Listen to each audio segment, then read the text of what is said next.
Hi everyone, welcome back to GK Today. I am Sia and very good morning. 10th of जुलाई के current affair हम discuss कर रहे हैं। आज जो क्वेश्चंस हम डिस्कस करने जा रहे हैं, एक मेजर स्कीम को हम डिस्कस करेंगे जो इंडिया की बैकवर्ड क्लास की एजुकेशन के लिए है, and that is the national overseas scholarship scheme. Place in news category में हम डिस्कस करेंगे ancient city of Panico and the Heligoland. Recently यह क्यों न्यूज में है, इसके बारे में हम जानेंगे। जामाता ये टर्म अभी न्यूज में एक जॉइंट सी एक्सरसाइज है इंडिया एंड एक अदर कंट्री के साथ, प्लस उस कंट्री के साथ जितनी भी एक्सरसाइज हम करते हैं उन्हें आज हम डिस्कस करेंगे। इंडियन ऑर्गेनाइजेशन में हम डिस्कस करेंगे central drugs standard control organisation किस मिनिस्ट्री के तहत फंक्शन करती है, और एक फेमस साइंटिस्ट को यहाँ पर हम रिलेट करेंगे इस क्वेश्चन के साथ। एंड रिसेंटली दो कंट्रीज ने स्टार्ट करा है KMTTP, एक मेजर कॉरिडोर है, ट्रांसपोर्ट प्रोजेक्ट है उन दोनों कंट्रीज को, और इस प्रोजेक्ट को हम डिस्कस करेंगे। टाइफून डानस ये कहाँ पर देखने को मिला, ब्रिक की रिसेंट अपडेट अगेन हम डिस्कस करेंगे। विमेन एम्पावरमेंट के लिए एक मीटिंग को होस्ट किया गया, उसके बारे में हम जानेंगे। पीएम नरेंद्र मोदी को अगेन एक कंट्री का हाईएस्ट सिविलियन अवार्ड मिला है 5 नेशन टूर के दौरान, उसके बारे में हम जानेंगे। एंड यहाँ पर बीमस्टेक कंट्रीज न्यूज में रही, इसके बारे में हम जानेंगे। एंड इंडिया की रैंकिंग यहाँ पे हम डिस्कस करेंगे ग्लोबल बायोफ्यूल कंजप्शन में, जिसे रिसेंटली वर्ल्ड एनर्जी रिपोर्ट में हाईलाइट किया गया। And the most important thing, all this question ये सब डेली 20 MCQ सीरीज का पार्ट है जो आपको जीके टुडे की एप्लीकेशन पर मिल जाएगी मल्टीपल लैंग्वेजेस में। Here we go, the first one. Central Drugs Standard Control Organization comes under which ministry? So यहाँ पर एक मेजर इंडियन ऑर्गेनाइजेशन को हम डिस्कस कर रहे हैं, CDSCO, जो ड्रग्स को रेगुलेट करती है और किस मिनिस्ट्री के तहत ये फंक्शन करती है, and that is ministry of health and family welfare के तहत यह फंक्शन करती है। इसके लिए कैबिनेट मिनिस्टर कौन है, we all know, that is JP Nadda. So recently CDSCO news में रही बिकॉज इन्होंने कुछ गाइडलाइंस पब्लिश करी जिसके तहत इंडिया से 17 हार्मफुल ड्रग्स को एलिमिनेट किया जाएगा पीपल एंड पेट्स को प्रोटेक्ट करने के लिए। इनमें से कुछ ड्रग्स का नाम यहाँ पे मेंशन है, that are the fentanyl, the tramadol and diazepam. Basically इन सबको as a pain killer, anti anxiety medicine और डिप्रेशन, एंटी डिप्रेशन मेडिसिन के तौर पर इन ड्रग्स को यूज किया जाता है। और इंडिया से इन्हें एलिमिनेट करने के लिए, हटाने के लिए जो गाइडलाइंस है, एडवाइजरी है, वो जारी की गई रिसेंटली CDSCO के थ्रू, दैट्स व्हाई यह न्यूज में रहा। Overall drug authority under ministry of health and family welfare के तहत ये फंक्शन करती है। सम 1940 में इसे बनाया गया था। ड्रग के साथ ये मेडिकल डिवाइसेस को भी रेगुलेट करती है। एक अदर अथॉरिटी को हम डिस्कस करेंगे जो ड्रग्स को मैनेज करती है इंडिया में, and that is the national drug authority. इस क्वेश्चन को, इस टर्म को यहाँ पे मैं इसलिए डिस्कस कर रही हूँ क्योंकि नेशनल ड्रग अथॉरिटी को एक कमिटी की सिफारिश पर बनाया गया था, and that committee is Mashelkar committee. So यहाँ पर ड्रग डिस्कस किया जा रहा है, दैट्स वाई इस कमिटी को मैं यहाँ पे डिस्कस कर रही हूँ। सो मार्शेलकर कमिटी की सिफारिश पर इंडिया में नेशनल ड्रग अथॉरिटी को डेवलप किया गया था, जो ड्रग्स के मैनेजमेंट को, रूल्स एंड रेगुलेशन को देखती है। नाउ यहाँ पर वर्ड यूज हो, that is Mashelkar committee. So Mashelkar basically एक रिस्पेक्टेड इंडियन साइंटिस्ट का नाम है, that is doctor Raghunath Anant Mashelkar. काफी रिस्पेक्टेड पर्सनालिटी है इंडिया की। इससे पहले ये DG रह चुके हैं, जो CSIR है, council of scientific and industrial research India में, और इनका इंडिया के ड्रग सेंटर में काफी कंट्रीब्यूशन रहा है। इंडिया के जो major second, third, fourth highest civilian honour है, तीनों इन्हें मिल चुके हैं। सो इनका नाम ध्यान रख लेना, डॉक्टर रघुनाथ अनंत मार्शेलकर इंडिया के रिस्पेक्टेड साइंटिस्ट है, और हमारे जो स्वच्छ भारत अभियान है उसकी नींव रखने में इनका बहुत बड़ा रोल रहा था। इवन ड्रग के लिए जो अथॉरिटी है उसको एस्टेब्लिश करने में इनका बहुत बड़ा रोल रहा। ठीक है, नाउ क्वेश्चन फॉर यू, इन्हें जो मेजर हाईएस्ट सिविलियन अवार्ड है किस ईयर में दिए गए, वो आप कमेंट बॉक्स में मेंशन कर दीजिए to the doctor Raghunath Anant Mashelkar. Moving on, यहाँ पे हम डिस्कस करेंगे कुछ अदर सेंटर से रिलेटेड अपडेट जो हाल ही फिलहाल में न्यूज में रही थी, and they are the central sector scheme of scholarship for college and university students is implemented by which ministry, and that ministry of education, जिसके कैबिनेट मिनिस्टर धर्मेंद्र प्रधान है। The next is Where was the fourth India Central Asia dialogue held? So recently new Delhi में हुआ था. What is the name of the centrally sponsored initiative to reduce drug abuse through education, de-addiction and rehabilitation in India? And that is National Action Plan for Drug Demand Reduction. ठीक है, एक centrally sponsored initiative है ये drug के use को reduce करने के लिए. वक्फ प्रॉपर्टी रजिस्ट्रेशन के लिए जो पोर्टल आया था उसका नाम क्या था? उम्मीद portal. And which state has emerged as the leading state in the mobile recovery through the Central Equipment Identity Register portal, and that state is Telangana. And recently एक state का highest fund from the central government under the Mahatma Gandhi National Rural Employment Guarantee Scheme, और इसके लिए जो highest funds यह किस state को receive हुए हैं, and that is Tamil Nadu. And the next is nodal ministry आपसे पूछा जा रहा है नेशनल मेडिकल रजिस्टर NMAR का, जो कि एक सेंट्रलाइज्ड डिजिटल डेटाबेस है, एंड इसकी nodal ministry of health and family welfare है यहाँ पर. मूविंग ऑन, यहाँ पे हम डिस्कस कर रहे ब्रेक को लेकर जो अदर अपडेट्स आई है हाल ही फिलहाल में. What is the name of the initiative launched by the BRICS Chamber of Commerce and Industry to promote women's leadership in technology? So इस इनिशिएटिव का नाम आपसे पूछा जा रहा है जिसे रिसेंटली ब्रिक्स समिट में लॉन्च किया गया था, and that is the women leadership को प्रमोट करने के लिए. एंड आंसर है यहाँ पर option number C, we wise. So we wise initiative को यहाँ पर स्टार्ट किया गया ब्रिक के 17th एडिशन में ब्राजील में, उसकी कैपिटल ब्रासिलिया में. वी वाइज यहाँ पे स्टैंड करता है women in innovation, science and entrepreneurship के लिए. इसे BRICS women business alliance annual plenary meeting के दौरान लॉन्च किया गया. सो आपको यहाँ पर ध्यान रखना है कि जो ब्रिक्स का 17th एडिशन हुआ था वहां पर विमेन एम्पावरमेंट के लिए एक समिट को, एक मीटिंग को होस्ट किया गया रियो डी जनेरिया में, and that is BRICS women business alliance annual plenary meeting.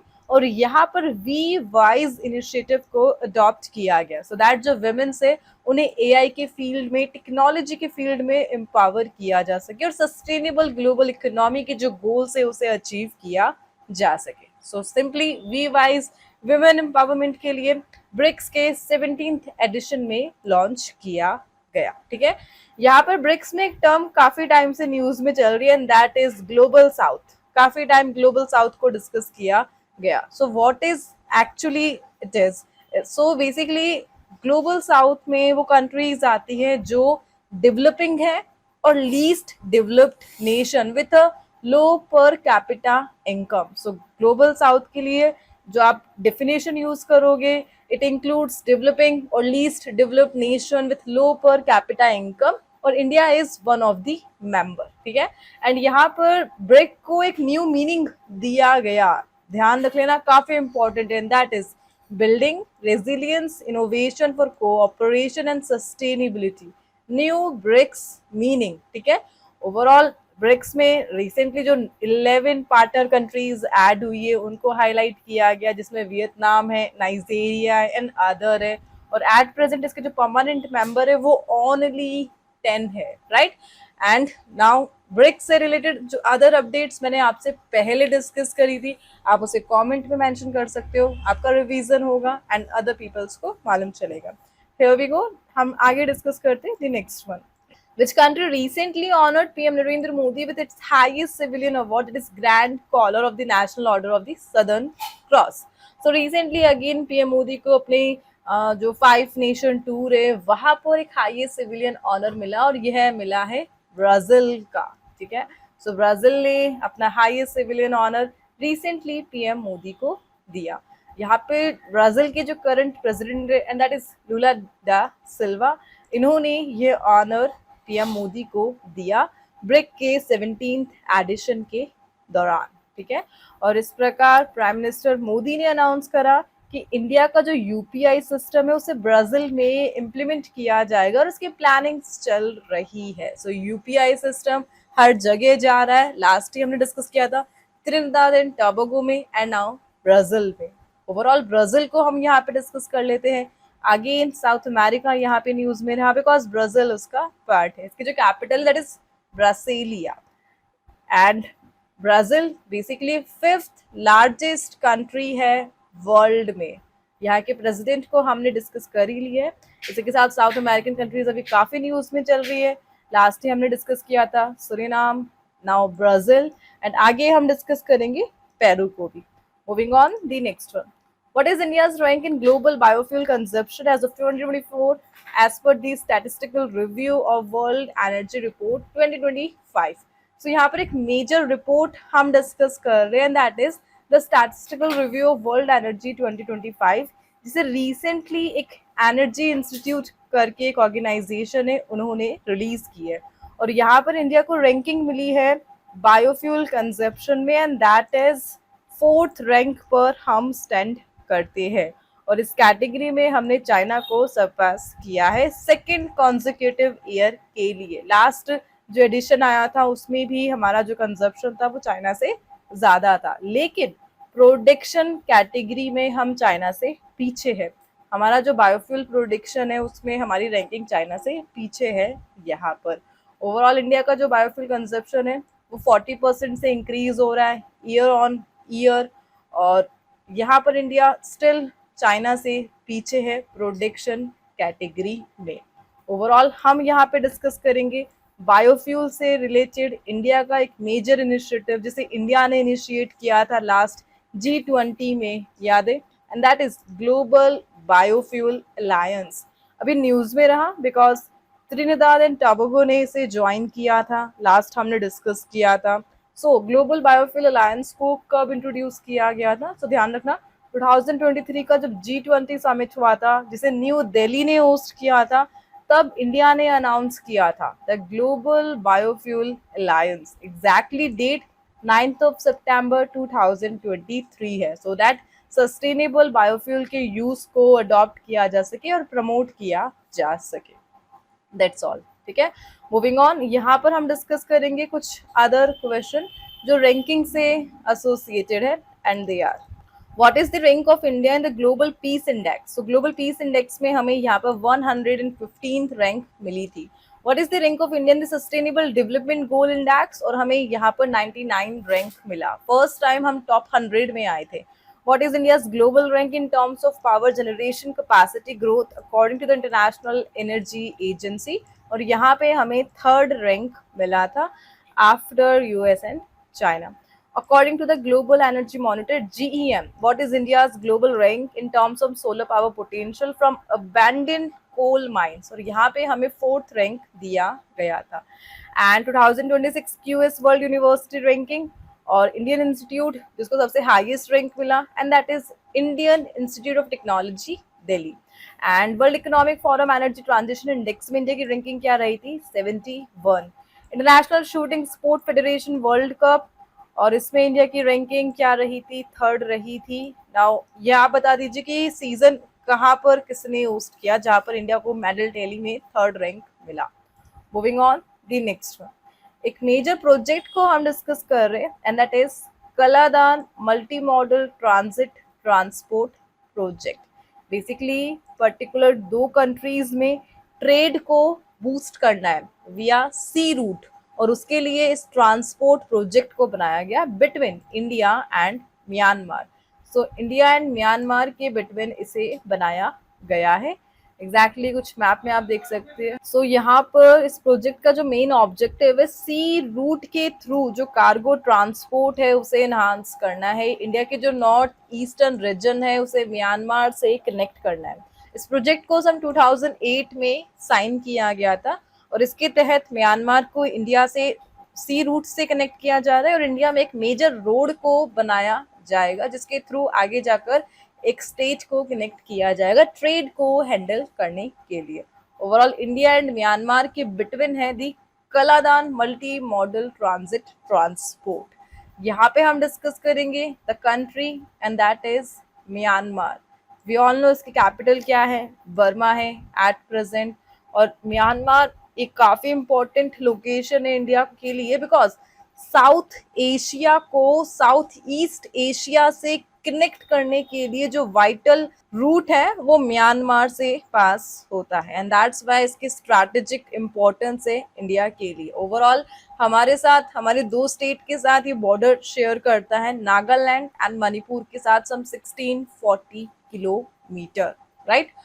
Moving on, यहाँ पे हम डिस्कस करेंगे कुछ अदर प्रोजेक्ट्स जो हाल ही फिलहाल में न्यूज में रहे थे, डिफरेंट सेक्टर से associated, and they are which state government has launched a hedging desk to help farmers get a fair price for agriculture product under smart project, और इसे इनिशिएट करा था महाराष्ट्र ने। which country has launched a synthetic human genome project aiming to construct human DNA from scratch, और ये UK का initiative था। रातले hydro electric project, ये किस रिवर पर है? चेनाब रिवर पर है। Jeevika is the rural livelihood project of which state government, और ये बिहार का है। And what is the name of the first FPV inducted under the 8 FPV project for the Indian Coast Guard? And that is Adame Fast Patrol Vessel. And which two states are involved in the state water dispute over the Banakchela Reservoir project? And that is between Telangana and Andhra Pradesh. Project 17A के तहत जो first indigenous built stealth frigate थी, and that is the INS Nilgiri. Moving on, यहाँ पे हम discuss कर रहे हैं एक major scholarship scheme, and that is the national overseas scholarship scheme, और इसे किस मिनिस्ट्री ने इम्प्लीमेंट किया है? सो इस स्कीम को इंडिया में एडमिनिस्टर कर रही है the ministry of social justice and empowerment, जिसके करंट कैबिनेट मिनिस्टर कौन है? Virendra Kumar. So basically union minister of social justice and empowerment ये चाहते हैं नेशनल ओवरसीज स्कॉलरशिप स्कीम के लिए मोर फंड को अरेंज करना, एंड दैट्स वाई यह न्यूज में रही। ओवरऑल ये जो स्कीम है ये लो इनकम स्टूडेंट्स के लिए है, एंड इसमें जो कास्ट आती है SC के आ गए, डिनोटिफाइड ट्राइब्स आ गई, नोमैडिक ट्राइब्स आ गई, लैंडलेस एग्रीकल्चरल लेबरर्स आ गए, ट्रेडिशनल आर्टिसन। सो इन सबको टारगेट करने के लिए, एजुकेशनल गोल्स को कंप्लीट करने के लिए मिनिस्ट्री ऑफ सोशल जस्टिस ने लॉन्च किया था the national overseas scholarship scheme. Moving on, यहाँ पे हम डिस्कस करेंगे कुछ अदर करंट अफेयर जो स्कॉलरशिप से ही रिलेटेड है, and they are the central sector scheme for scholarship.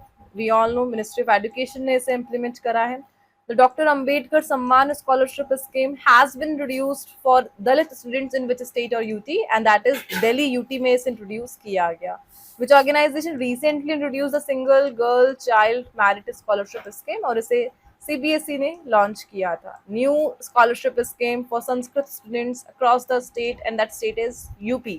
Asha scholarship programme, इसका थर्ड एडिशन किस बैंक ने इंट्रोड्यूस किया था? स्टेट बैंक ऑफ इंडिया ने।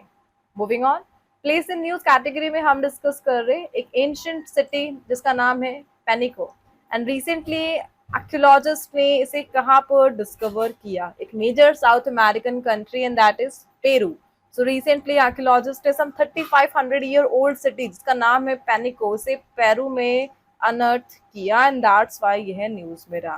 पेरू की जो कैपिटल है लीमा, एंड उसी के 200 किलोमीटर नॉर्थ में ये जो पेनिको है यह लोकेटेड है। सी लेवल से 600 मीटर अबव इसकी लोकेशन है, और एंशिएंट सिविलाइजेशन ऑफ केरल से यह एसोसिएटेड है, just because of recent discovery यह न्यूज में रही। ओवरऑल यहाँ पर जिस कंट्री को डिस्कस किया जा रहा है दैट इज पेरू, हम इसे डिस्कस करेंगे। पेरू, इसकी कैपिटल क्या है? लीमा है। एग्जैक्टली पैसिफिक ओशन के साइड कोस्टल लाइन यह शेयर करता है। पेरू इम्पोर्टेंट है बिकॉज लेक टिटिकाका जो कि हाईएस्ट नेविगेबल लेक है वो कहाँ पर लोकेटेड है?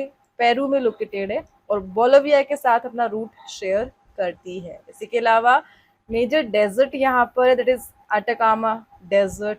कुछ लाइंस दैट इज नाजका लाइंस, उसके लिए फेमस है पेरू। ओवरऑल पैसिफिक ओशन के साथ अपनी लैंड जो कोस्टल लाइन है वह शेयर यह करता है, और पैसिफिक ओशन को आगे कनेक्ट करता है एंडीज से, and that is Peru. So simply ध्यान रख लेना, मेजर साउथ अमेरिकन कंट्री जो हमने डिस्कस करी दैट इज पेरू, उसकी कैपिटल क्या है? लीमा।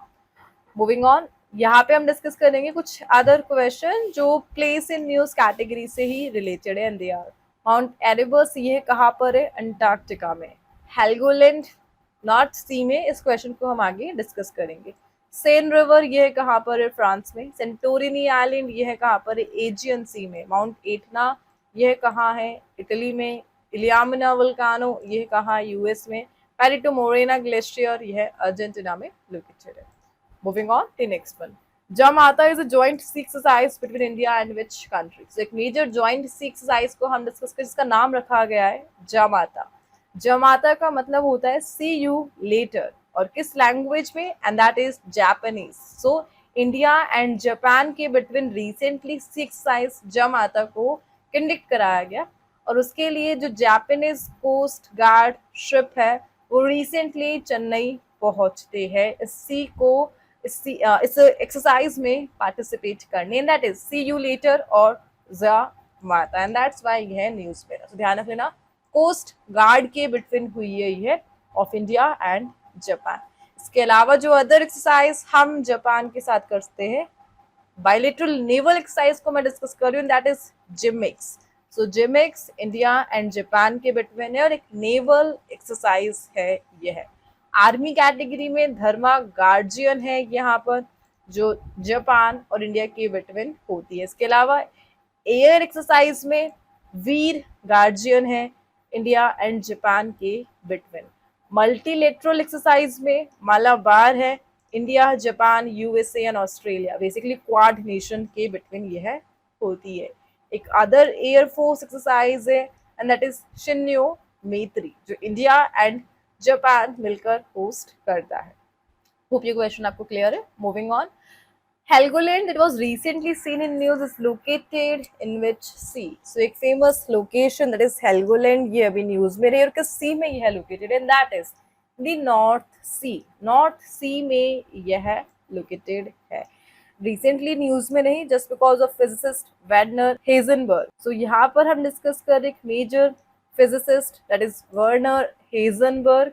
So quantum theory का जो birth place है वो हेल्गोलैंड है, और कोइंसिडेंटली यहाँ पे हुआ था by the physicist Werner Heisenberg. Basically obviously इनके काफी सारे एक्सपेरिमेंट रहे हैं, लेकिन इन्हें फीवर हुआ था और जस्ट रिलीफ के लिए ये हेल्गोलैंड गए थे, और यहाँ पर क्वांटम थ्योरी इन्होंने दे दी, एंड दैट्स व्हाई ये जगह अभी न्यूज में रही। ओवरऑल यहाँ पर एक मेजर सी को डिस्कस किया जा रहा है, and that is north sea. Globally काफी स्ट्रेटेजिक लोकेशन है ये, काफी कंट्रीज के साथ अपना जो कोस्टल लाइन है शेयर कर रही है। कुछ इस प्रकार से आपको दिखेगा, नॉर्डिक नेशन के साथ, यूरोपियन कंट्रीज के साथ अपनी कोस्टल लाइन यह शेयर करती है।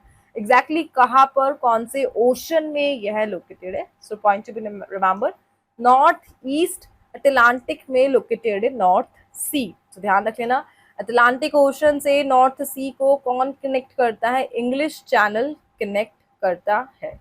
इसी के साथ ये बाल्टिक सी से कनेक्ट होती है दो मेजर स्ट्रेट की हेल्प से, and that is Kattegat and Skagerrak strait.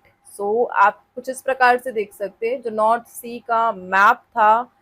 सो यहाँ पर सी, बाल्टिक सी यह रहा। तो यहाँ पर ये जो दो मेजर स्ट्रेट आपको दिख रहे हैं, इनका नाम है काटेगेट एंड कैग्रेक स्ट्रेट, और इन दोनों लोकेशन के थ्रू बाल्टिक सी से नॉर्थ सी कनेक्ट होता है। आगे जाकर यहाँ पर आपको देखने को मिलेगा इंग्लिश चैनल, और इंग्लिश चैनल अटलांटिक ओशन को नॉर्थ सी से कनेक्ट करता है। ओवरऑल कौन कौन से नॉर्डिक नेशन है जो नॉर्थ सी के साथ बाउंड्री शेयर करते हैं? एग्जाम का क्वेश्चन है।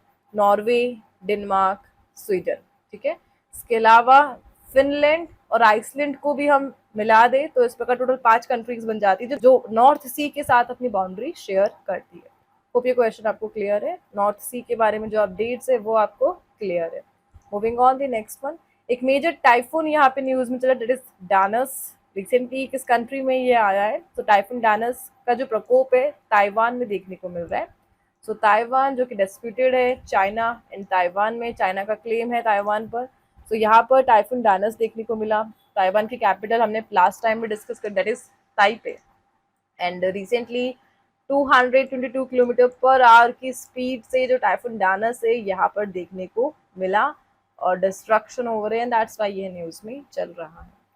बेसिकली यहाँ पर ताइवान को डिस्कस किया जा रहा है। ताइवान से रिलेटेड एक फैक्ट मैं आपसे डिस्कस करूंगी, एंड दैट इज जो हमारा सेमीकंडक्टर मिशन है उसमें हमने ताइवान से हेल्प ली थी कि ताइवान इंडिया में आए और सेमीकंडक्टर जो असेंबली है, जो चिप मैन्युफैक्चरिंग है, उसके लिए यूनिट्स को ओपन करे। सो ताइवान बेस्ड एक मेजर एक कंपनी है दैट इज TSMC, उनसे हमने पूछा था कि आप इंडिया में सेमीकंडक्टर जो यूनिट है उसे एस्टेब्लिश करने में इंडिया की हेल्प करोगे, बट इन्होंने इंडिया के इस प्रपोजल को रिजेक्ट कर दिया। ओवरऑल वर्ल्ड की लीडिंग सेमीकंडक्टर फैक्ट्री है यह TSMC, लेकिन इंडिया के प्रपोजल को इन्होंने रिजेक्ट कर दिया। एंड देन हमने एक अदर कंपनी जो कि ताइवान की है दैट इज PSMC से मेजर MOUs साइन करे हैं इंडिया में जो सेमीकंडक्टर यूनिट है उसे एस्टेब्लिश करने के लिए। सो ताइवान से रिलेटेड ये एक फैक्ट ध्यान रख लेना। एंड कैपिटल इसकी ताइपे है। सो आज इस सेशन को हम यहाँ पर एंड करते हैं।